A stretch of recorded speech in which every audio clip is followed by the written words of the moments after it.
Hi everyone, my name's Tom Hickmore, and in this episode of What Can TV Teach L&D, I'm looking at Jaws.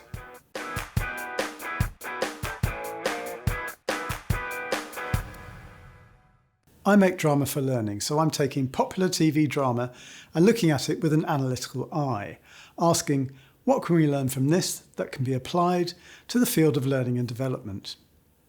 In this series, I'm focusing on well-known movies, and I start with Jaws.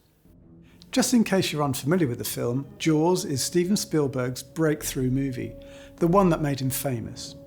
It's a relatively low-budget horror movie about a giant shark that wreaks havoc on a small seaside resort. And it was so successful that it became a franchise.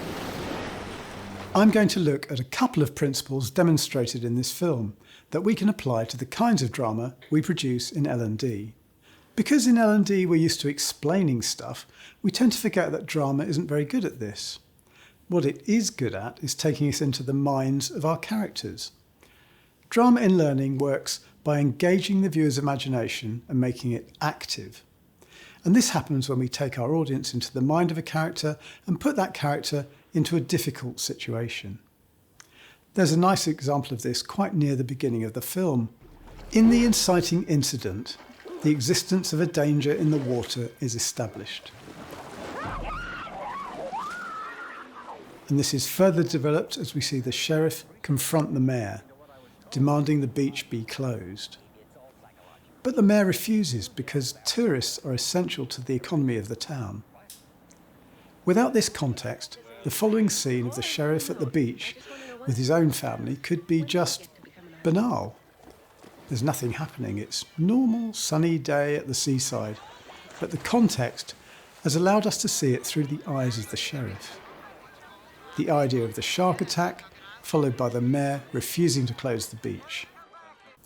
Seeing this through the eyes of the town's sheriff stimulates our imaginations. What the heck is going to happen? Sharks are dangerous. There are kids in the water.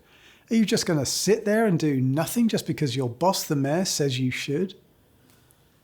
It's a nice example of how we create meaning by context or story.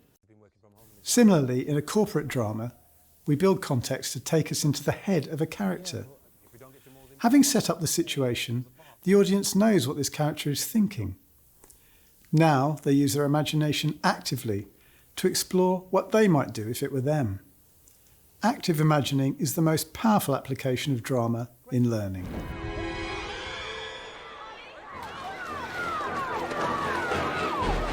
Now let's have a look at character.